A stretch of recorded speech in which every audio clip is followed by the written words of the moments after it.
Sara gold അവതരിപ്പിക്കുന്ന സ്വർണ്ണ സമ്പാദ്യ പദ്ധതിയിൽ അംഗമാകൂ. സ്വർണ്ണാഭരണങ്ങൾക്കൊപ്പം കൈനിറിയ സമ്മാനങ്ങൾ നേടൂ. കൂടുതൽ വിവരങ്ങൾക്ക് ഇപ്പോൾ തന്നെ മിസ്ഡ് കോൾ ചെയ്യൂ 7012945198. നിലമ്പൂർ മതിൽമൂലയിൽ കാട്ടാനകളുടെ വിളയാട്ടം. നാലകത്ത് സിദ്ദീഖിന്റെ കൃഷികൾ വ്യാപകമായി നശിപ്പിച്ചു. 500ഓളം നേന്ത്രവാഴകളാണ് കാട്ടാനകൾ നശിപ്പിച്ചത്. 15 ദിവസത്തിനുള്ളിൽ കാട്ടാനകൾ 4 തവണയാണ് ഈ കർഷകന്റെ കൃഷിയിടത്തിലെത്തിയത്.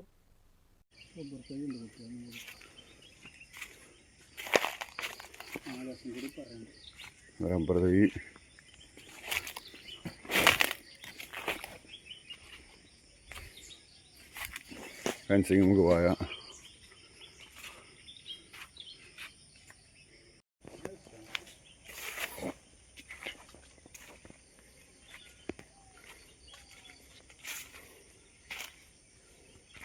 വലുതുമ്പോൾ തൊടാൾക്ക് പേടിയല്ലേ?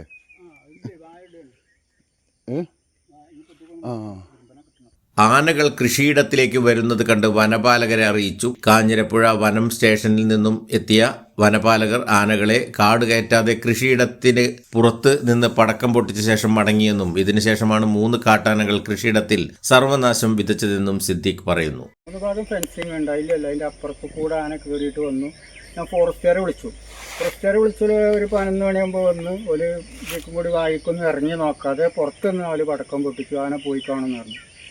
അത് കഴിഞ്ഞു അവരപ്പുറത്ത് പിന്നെയും ഞാൻ പറഞ്ഞു വായ ഒടിക്കണ ശബ്ദം കേൾക്കുന്നുണ്ട്. ഓല പോയിൻ്റെ ഒക്കെ തന്നെങ്ങാണ്ട് അവിടുന്ന് 2 പടക്കം പൊട്ടിച്ച് ആന പൊയ്ക്കോളെന്ന് പറഞ്ഞു. ഓല കൊടുന്ന് പോയി. പക്ഷെ ഞാൻ എൻ്റെ മുതലല്ലേ പോകണം. ഞാനെന്ത് ചെയ്തു, ഉറക്കം വരില്ല. ഞാൻ എൻ്റെ മറ്റേ പെങ്ങളെ മക്കൾ ജാസ്തിൻ്റെ മക്കളൊക്കെ കൂടി വന്ന് ഞങ്ങൾ പടക്കം പൊട്ടിച്ച് ഒഴിവാക്കിയതുകൊണ്ട് നാശം 200 വാഴ വന്നു. 3 വലിയ ആനകളാണ് വന്നത്. നേന്ത്രവാഴകൾ, കപ്പ ഉൾപ്പെടെയാണ് നശിപ്പിച്ചത്. മന്ത്രി പി.കെ. ബഷീറിന്റെ മണ്ഡലമായ ഏറനാടിന്റെ ഭാഗം കൂടിയാണ് ചാലിയാർ പഞ്ചായത്തിലെ മതിൽമൂല ഭാഗം. കാനകുത്ത് വനമേഖലയിൽ നിന്നും കാഞ്ഞിരപ്പുഴ കടന്നാണ് ആനകൾ സിദ്ദീഖിന്റെ കൃഷിയിടത്തിലേക്ക് എത്തിയത്. News bureau, Nilambur.